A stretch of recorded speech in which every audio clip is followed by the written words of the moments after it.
Hey, bienvenue sur le Toposcope, c'est Topic. Aujourd'hui, je vous propose de parler de choses que les hommes peuvent faire, mais pas les femmes. Mais avant de commencer la vidéo, je compte sur vous pour faire au moins 2069 pouces bleus avant ce soir minuit. N'oubliez pas aussi de partager cette vidéo sur Twitter et Facebook. Et bien sûr, de vous abonner au Toposcope et à ma chaîne Topic en cliquant sur la fiche qui doit s'afficher à droite de votre écran. Bref, c'est parti pour 5 choses que les hommes peuvent faire que les femmes ne peuvent pas.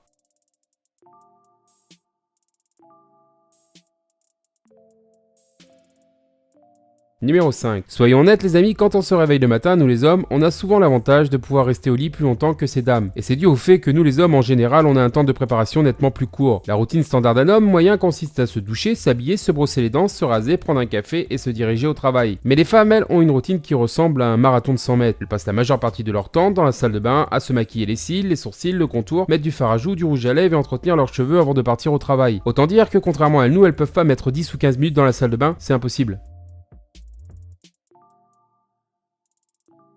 Numéro 4. Si pour nous les hommes, il est aisément facile de pisser partout où on veut, et cela même sans enlever notre pantalon, ce qui est un vrai bonus pour ne pas avoir froid aux fesses quand on s'arrête sur le bord d'une route en plein hiver. On a même l'avantage de pouvoir faire ça avec style en envoyant des messages personnalisés d'une main tout en tenant Popol de la main droite. Alors que pour ces dames, c'est bien plus compliqué, elles sont obligées de se dévêtir, de s'asseoir, et souvent selon les endroits, c'est pas bien propre et hygiénique. Bon, vous me direz qu'il y a bien sûr les produits comme le Chiwi qui ont fait leur apparition, donnant la possibilité à ces dames enfin de pouvoir faire pipi debout et de prendre une vengeance en mettant plein la cuvette.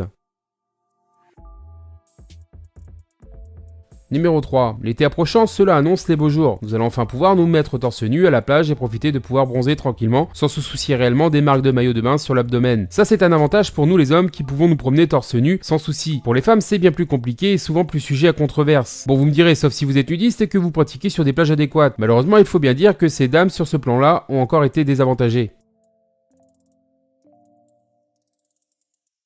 Numéro 2. Et si on parlait un peu de contraception? Oui, parce que nous les hommes, il faut dire que sur ce plan, nous sommes assez avantagés contrairement aux femmes. C'est quand même sacrément avantageux de pouvoir avoir un rapport sans avoir à se soucier à chaque fois si on a pris notre pilule. Et je parle pas des désavantages qu'elles peuvent provoquer. Douleur au sein, saignement en cours de plaquettes, prise de poids, acné, chute de cheveux et j'en passe. Et je trouve donc que sur ce plan-là, on est quand même encore vachement avantagé par rapport aux femmes. Numéro 1. En dernière position, j'ai eu envie de parler de tous ces préjugés que les femmes peuvent subir au quotidien qui ne nous touchent pas nous les hommes. Par exemple, parlons du fait que nous les hommes on peut coucher le premier soir avec une inconnue lors d'une soirée arrosée. Rien de plus normal vous me direz et personne ne nous jugera. Par contre si c'est une femme, il en est tout autre. Elle sera considérée comme une femme facile voire une prostituée. Et tout le monde aura alors la critique facile et la jugera. Autant dire que la liste est longue des préjugés sur les femmes dont nous les hommes nous sommes épargnés. On pourrait donc continuer comme ça pendant des heures. Je trouve que c'est une chose qui doit changer. L'égalité homme-femme doit être aussi faite dans la sexualité. Bref, dites-moi ce que vous en pensez dans les commentaires.